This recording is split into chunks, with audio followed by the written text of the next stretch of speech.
Ce soir, je serai votre guide pour un voyage captivant qui commence dans le royaume céleste d'Asgard, demeure sacrée des dieux nordiques. À nos côtés pour cette aventure, nul autre que le rusé farceur Loki et le puissant Thor.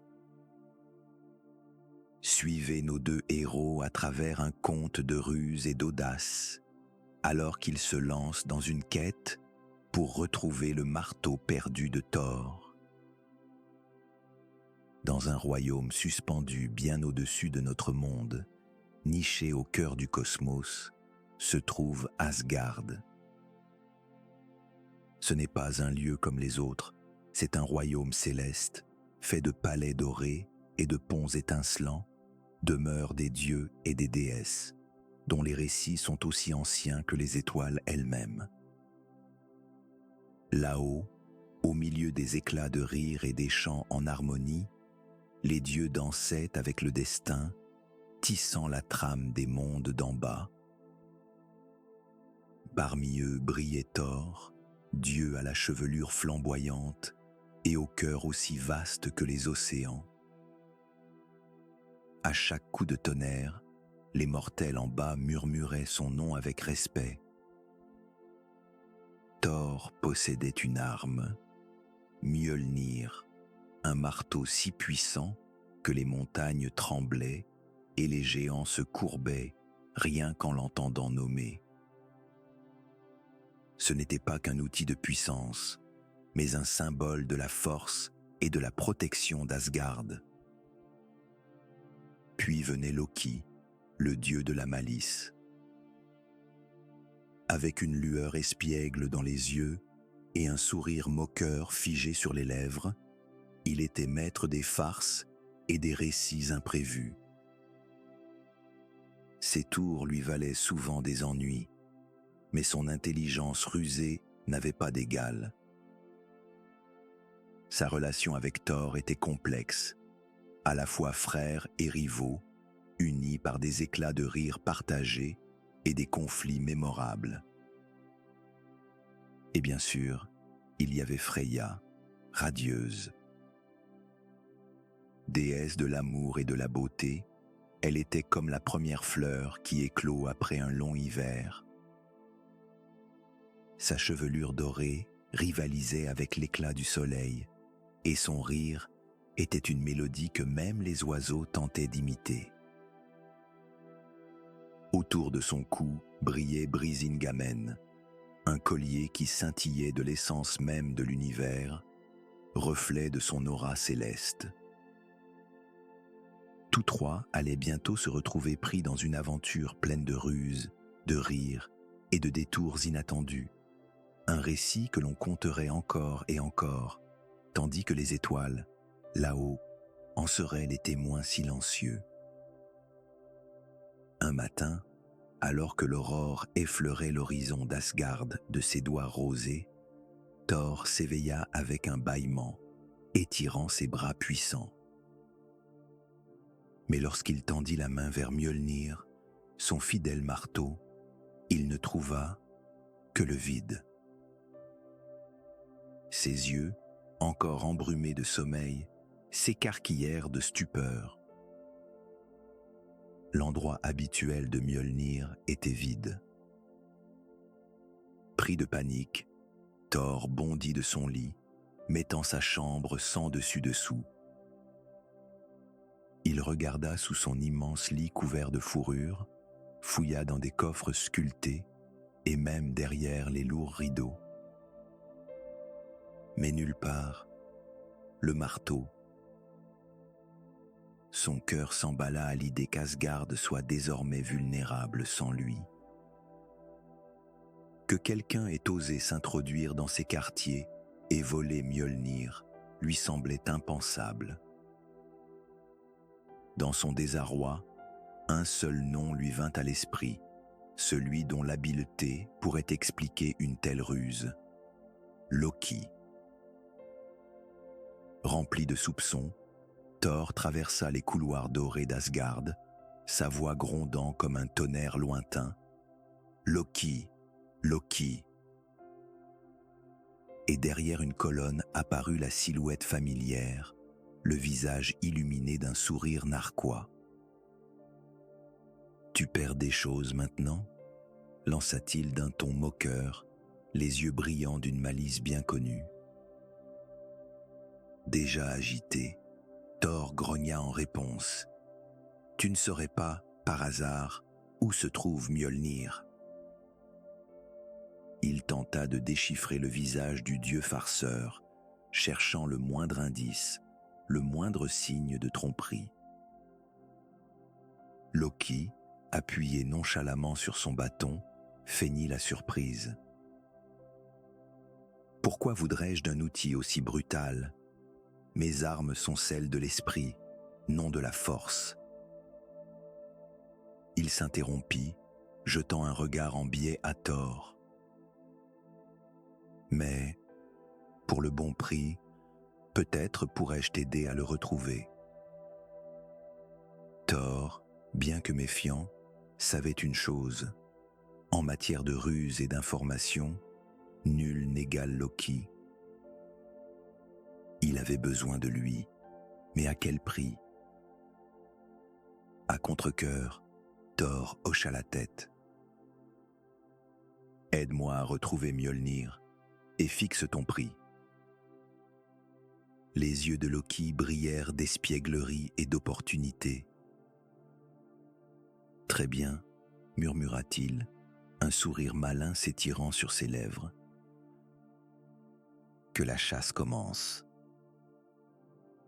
Loki, flairant une occasion, non seulement de tirer profit de la situation, mais peut-être aussi de s'offrir un peu d'aventure, se perdit un instant dans ses pensées. S'il y a bien un endroit où ce genre de mystère peut trouver réponse, c'est Jotunheim. Il parlait là du royaume des géants, souvent en conflit avec Asgard. D'un geste de la main et d'une incantation murmurée, il revêtit le manteau de plumes de Freya qui lui conférait le pouvoir de voler. D'un bond rapide, il s'éleva dans les airs en direction du royaume glacé des géants. Jotunheim offrait un contraste saisissant avec la splendeur dorée d'Asgard. Ici, le paysage était rude et majestueux, des montagnes gigantesques perçaient le ciel et des plaines gelées s'étendaient jusqu'à l'horizon. Quand Loki atterrit, le vent glacé tira sur son manteau et au loin, les rugissements des géants résonnaient comme un avertissement. Il ne fallut pas longtemps à Loki pour trouver Thrym, seigneur de Jotunheim. Assis sur un trône colossal fait d'os et de glace, Thrym était un géant parmi les géants, et sa présence imposait le silence dans la grande salle. Un profond rire roula dans la pièce alors que Loki s'approchait, l'amusement brillant dans les yeux du géant. « Petit dieu, tonna Thrym, qu'est-ce qui t'amène dans mon royaume ?» Mais Loki n'était pas du genre à se laisser intimider. Avec un sourire glacial typique de lui, il répondit « Je suis à la recherche de quelque chose qui a été pris à Asgard. Peut-être l'aurais-tu aperçu ?» Ses yeux glissèrent autour de la grande salle, s'attendant presque à voir Mjolnir exposé comme un trophée. Thrym se pencha en avant, son sourire s'élargissant. « Oh, tu veux dire ceci ?» D'un geste théâtral, il dévoila Mjolnir, dérisoire dans sa gigantesque main. Le cœur de Loki manqua un battement. La situation était pire qu'il ne l'avait imaginé. Mais Thrym poursuivit, savourant chaque mot. « Bien sûr, il ne sera pas rendu si facilement. » Ses yeux brillaient de malice, rivalisant avec ceux de Loki lui-même. « Je le rendrai à une seule condition, la belle Freya doit devenir mon épouse. » Loki, pour une fois, fut pris de court. Il comprit que ce n'était pas un simple vol, mais un geste stratégique, une tentative de domination sur Asgard. En épousant Freya, Thrym ne gagnerait pas seulement une victoire personnelle, mais un triomphe symbolique, celui d'un géant sur les dieux eux-mêmes. Faisant semblant d'être à peine concerné, Loki répondit d'un ton désinvolte. « Une proposition intéressante. Je transmettrai tes vœux les plus sincères aux déesses et aux dieux d'Asgard. » Mais dans son esprit, les pensées fusaient. Il devait trouver un plan, et vite. Thrym éclata d'un rire profond, un rire qui résonna à travers les couloirs glacés du palais. « Assure-toi de le faire, petit malin, et souviens-toi, pas de Mjolnir tant que je n'ai pas vu Freya passer ses portes. » Lorsque Loki quitta Jotunheim, le vent glacé lui sembla plus mordant encore, et le chemin du retour plus long qu'à l'aller. Il avait mis le pied dans un jeu bien plus grand que ses plaisanteries habituelles. Et cette fois-ci, les enjeux étaient plus élevés que jamais. La grande salle d'Asgard bourdonnait d'un murmure inquiet, alors que les dieux s'y rassemblaient. Les murs dorés et étincelants, qui résonnaient habituellement de rires et de chants, étaient désormais chargés de tension. Au centre de l'assemblée se tenait Thor, visiblement troublé, aux côtés de Loki, fidèle à sa ruse habituelle, et de la radieuse Freya, dont le regard brûlait d'une colère contenue. D'une voix lourde d'urgence, Thor raconta ce que Loki avait découvert à Jotunheim. Et lorsqu'il révéla la demande de Thrym, des regards inquiets s'échangèrent entre les dieux. Les chuchotements se propagèrent comme une traînée de poudre. Marier Freya à un géant, c'est insensé. Nous ne pouvons pas rester sans Mjolnir. Quelle audace! Freya, les yeux étincelants d'indignation, fit un pas en avant. « Pensez-vous que je sois un simple bijou à marchander ?» lança-t-elle, sa voix résonnant dans toute la salle. « Je suis Freya, déesse de l'amour et de la beauté, et non une monnaie d'échange pour satisfaire les géants. » Odin, le père de tout, hocha gravement la tête. « Nous ne pouvons pas offrir notre chère Freya, mais il nous faut aussi mesurer la gravité de la situation. Sans Mjolnir, Asgard est vulnérable. » Au milieu de la panique grandissante et des débats enflammés, Loki, toujours prompt à saisir sa chance, s'éclaircit la gorge. Tous les regards se tournèrent vers lui, attendant cette touche de malice mêlée de génie qui lui était propre. « Il est évident que nous ne pouvons pas livrer Freya, » commença-t-il.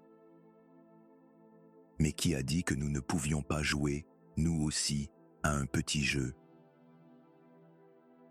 Thor leva un sourcil. « Que proposes-tu, frère ?» Un sourire en coin étira les lèvres de Loki. Un déguisement, une supercherie. Thrym s'attend à voir une mariée. Très bien.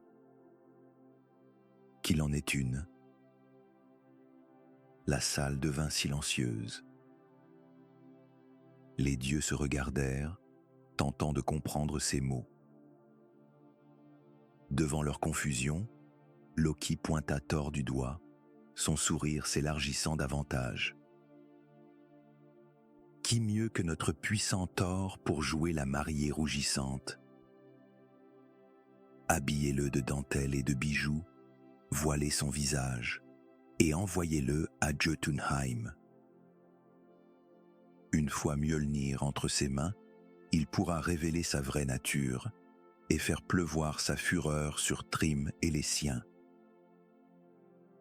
La salle éclata dans un mélange de stupeur, d'amusement et d'incrédulité.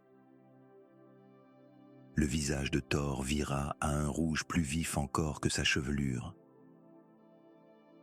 Moi, en robe, tonna-t-il, l'idée lui semblant aussi absurde qu'étrangement intrigante. Freya, dont la colère avait cédé la place à un brin d'amusement, ajouta « J'ai justement la robe qu'il te faut, et peut-être une touche de maquillage pour faire ressortir ses jolis yeux. » Odin, caressant sa barbe d'un air pensif, murmura « C'est un plan risqué, mais il pourrait bien fonctionner. » Loki, satisfait, se redressa. Son idée audacieuse avait semé sa graine. Et bien que le tumulte régnât encore parmi les dieux, une étincelle d'espoir venait de naître, la possibilité de déjouer leur puissant adversaire. Les appartements de Freya, habituellement havre de grâce et de raffinement, étaient ce jour-là le théâtre d'un spectacle qu'aucun dieu n'aurait imaginé. Là, au centre, se tenait Thor, le plus puissant des Ases, visiblement mal à l'aise, entouré de soie, de bijoux et de cosmétiques. Freya, retenant un fou rire, leva une robe aux reflets célestes. « Celle-ci, dit-elle avec un clin d'œil, mettra merveilleusement en valeur tes larges épaules, cher Thor. » Loki, qui n'aurait manqué cela pour rien au monde, se délectait du spectacle. « J'ai toujours pensé que tu serais ravissant en robe, frère, taquina-t-il, en tenant un miroir devant Thor. » Le visage cramoisi, Thor grogna. « Je persiste à dire que c'est une idée ridicule. » Mais malgré ses protestations, il ne put s'empêcher d'admirer la finesse du tissu, étrange sur sa peau rugueuse. Il bougea légèrement, mal à l'aise, alors que Freya drapait la robe sur lui. Vint ensuite le tour des bijoux. Un magnifique collier, semblable au Brisingamen de Freya, fut choisi et passé autour de son cou. « Un peu serré, non ?» murmura Thor. « La beauté demande parfois un peu d'inconfort, » répondit Loki, retenant à peine son rire. Freya, une lueur malicieuse dans les yeux, s'avança avec du kaol et un peu de fard. « Passons aux finitions. » Doucement, elle appliqua un soupçon de maquillage sur le visage de Thor. Ses yeux, d'ordinaire féroces et résolus, semblèrent gagner en profondeur, accentués par le trait noir délicat. Peut-être une touche de rouge à lèvres, un joli ton rose, suggéra Loki avec son éternel sourire en coin. Le regard noir de Thor le fit reculer aussitôt, non sans un rire étouffé. Pour couronner le tout, un voile fut posé sur la tête de Thor, masquant son visage, mais pas ses grognements. « Je me sens ridicule », marmonna-t-il, sa voix étouffée sous les épaisseurs de tissu. « Tu es splendide », le rassura Freya, luttant pour garder son sérieux. « Thrym ne saura pas ce qui l'attend. » Loki, s'approchant de Thor, chuchota. « N'oublie pas de jouer le rôle, battre des cils, sourire doucement, sois une fiancée délicate. » Thor, désormais totalement vêtu, fit un pas hésitant et faillit s'emmêler dans l'ourlet de sa robe. Tous retinrent leur souffle, craignant qu'il ne s'écroule. Mais contre toute attente, il retrouva son équilibre avec une grâce inattendue, provoquant un soupir collectif de soulagement. Freya, reculant pour contempler son œuvre, déclara « Thrym va avoir la surprise de sa vie. » Elle tendit à Thor un bouquet des plus belles fleurs d'Asgard pour parfaire l'illusion. Puis, elle lui fit un clin d'œil. Loki, appuyé contre l'embrasure de la porte, lança avec admiration « Frère, tu es une mariée éblouissante. Thrym n'a aucune chance. »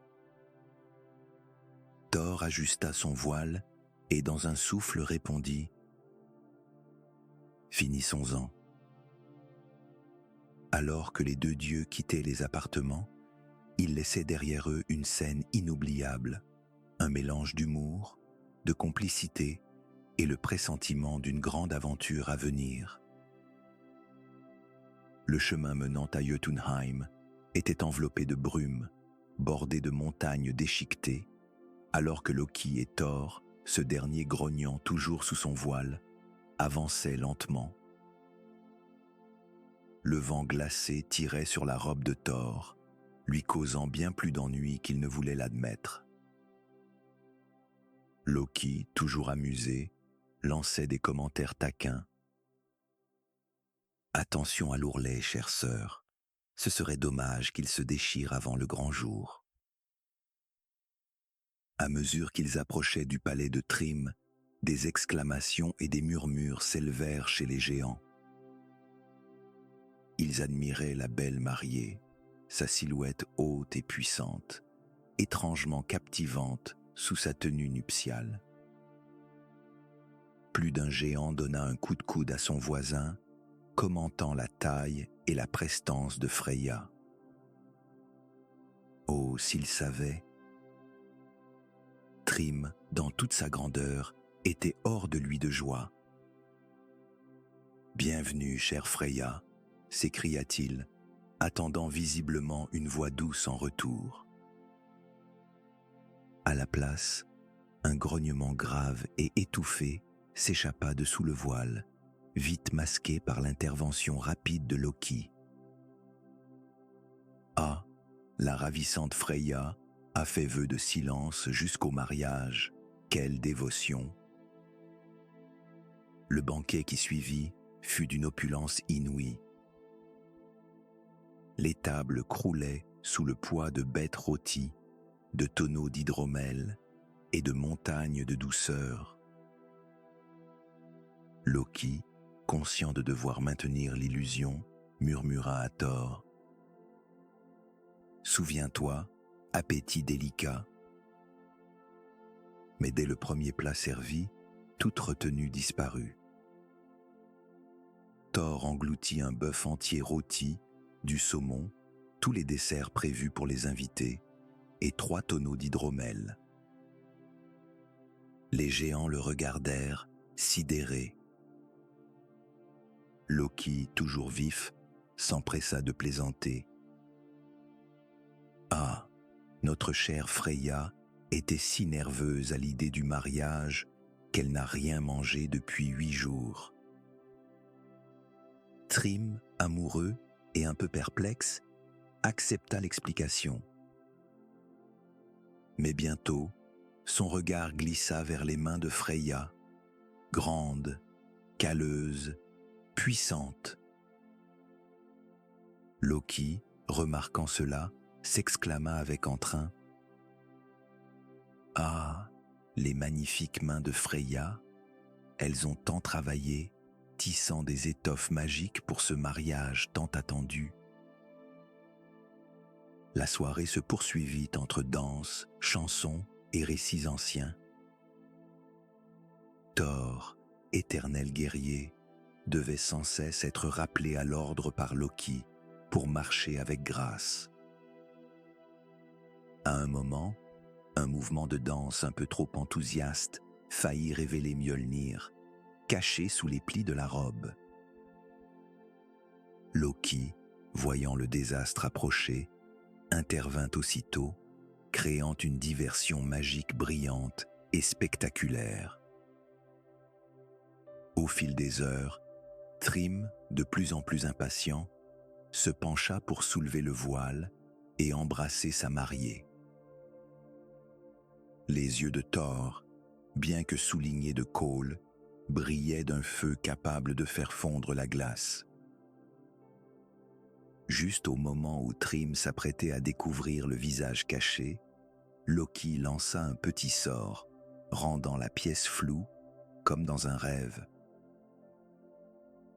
La beauté de Freya, déclara-t-il théâtralement, est telle qu'elle ne peut être révélée qu'après le mariage, sous peine d'aveugler ceux qui la contemplent. Thrym, bien que légèrement déçu, n'en était que plus intrigué.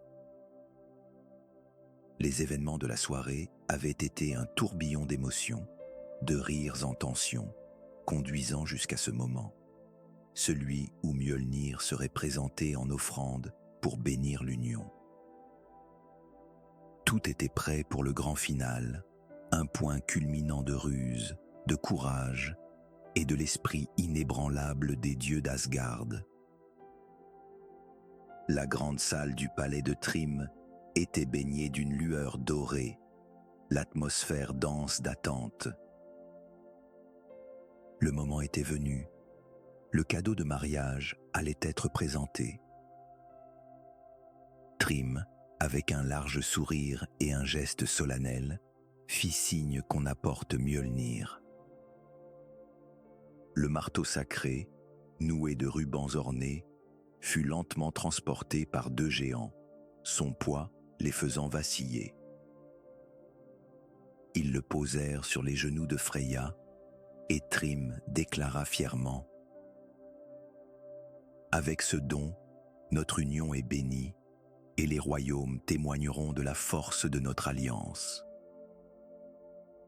Il ne se doutait pas une seule seconde de l'ironie de ces paroles. Dès que Mjolnir toucha ses genoux, Thor sentit une vague de puissance l'envahir. L'essence même du marteau reconnut immédiatement son véritable maître. Sous le voile, les yeux de Thor brillèrent d'un mélange de joie et de fureur. La salle retomba dans un silence pesant, tendu comme un fil prêt à rompre. D'un geste rapide, Thor arracha son voile, révélant son visage enflammé, son regard éclatant de rage. La salle éclata en cris et en exclamations. « Thor !» hurla Thrym, l'incrédulité et la trahison imprimées sur son visage. Mais Thor ne perdit pas une seconde. Il saisit fermement Mjolnir et se leva, le pouvoir du dieu du tonnerre pleinement éveillé. Des éclairs crépitèrent autour de lui, et l'air s'alourdit, saturé de nuages orageux. Les géants, pris au dépourvu, reculèrent en titubant, terrifiés. Loki, un sourire en coin, s'effaça légèrement, laissant son frère occuper le devant de la scène. « On dirait que le mariage est annulé », lança-t-il d'un ton léger, prêt à intervenir. La bataille qui s'ensuivit fut digne des plus grandes légendes. À chaque coup de Mjolnir, des géants furent projetés à travers la salle. Le tonnerre rugissait. La foudre illuminait les murs désormais sombres, dessinant des ombres étranges et mouvantes. Thor, porté par sa colère et sa puissance divine, était une force de la nature. Chaque coup était précis, chargé de l'indignation d'un dieu trahi. Thrym, comprenant trop tard la gravité de son erreur, tenta de rassembler ses troupes. Mais la vision de leur chef renversé par un seul dieu acheva de démoraliser les siens. Loki, jamais bien loin, tissait sa magie au cœur du chaos, trébuchant, trompant, détournant l'attention avec ruse et éclat d'illusion. Le combat fit trembler les fondations de Jotunheim. La puissance de Thor, liée à celle de Mjolnir, était sans égale. Il ne fallut pas longtemps avant que les géants ne soient vaincus et que leur grand palais ne tombe en ruine. Thrym, à terre, blessé, leva les yeux vers Thor, la vérité enfin gravée dans son regard. « Je t'ai sous-estimé », murmura-t-il, le regret transparaissant dans sa voix. Thor, haletant mais triomphant, répondit « Ne trompe plus jamais les dieux d'Asgard. » Sur ces mots, il tourna les talons, Mjolnir en main, avec Loki sur ses pas. Leur mission accomplie, la tempête s'apaisa. Alors que les deux dieux reprenaient la route vers Asgard, les récits de cette nuit mémorable à Jotunheim commencèrent à naître, des histoires de ruse, de bravoure et de la puissance inébranlable du dieu du tonnerre. Asgard, le royaume céleste, étincelait sous la lumière du crépuscule lorsque Thor et Loki firent leur retour. Le Bifrost scintillait sous leurs pas, marquant le passage entre les mondes. À leur arrivée, une foule de dieux et déesses les attendait, l'inquiétude encore peinte sur les visages. Mais en voyant Mjolnir dans la main de Thor et l'éclat malicieux dans les yeux de Loki, un soupir de soulagement parcourut l'assemblée. Odin, le père de tout, s'avança, son unique œil observant les deux frères avec attention. « Eh bien ?» demanda-t-il, un sourcil levé. Loki, fidèle à lui-même, se lança aussitôt dans un récit haut en couleurs de leur aventure. Il décrivit leurs ruses, les manières féminines de Thor et le chaos qui s'ensuivit. Des éclats de rire résonnèrent bientôt dans les grandes salles d'Asgard. Même Odin, d'ordinaire impassible, esquissa un sourire. Freya, un sourire en coin, lança « Je dois dire, Thor, tu faisais une mariée étonnamment ravissante. » Thor, prenant la chose avec humour, répondit dans un rire « Tout ça dans une journée de travail. » Au fil de la soirée, les dieux célébrèrent le succès du plan et le retour tant attendu de Mjolnir. Et parmi les rires, une réflexion plus profonde émergea. Loki, le farceur, si imprévisible, parfois égoïste, avait une fois de plus prouvé son importance. Sa double nature, à la fois atout et danger, rappelait la richesse et la complexité du panthéon nordique. Odin, levant son gobelet, déclara « À l'imprévisibilité des dieux, que nous trouvions toujours un chemin. » Un chœur de voix s'éleva, et les coupes s'entrechoquèrent dans un même élan. L'histoire de la ruse de Thor et Loki à Jotunheim devint légendaire, un conte d'humour, d'audace et de résilience. Et tandis que les étoiles veillaient sur Asgard, le royaume s'endormit paisiblement, sachant qu'avec de tels dieux, aucun défi n'était insurmontable.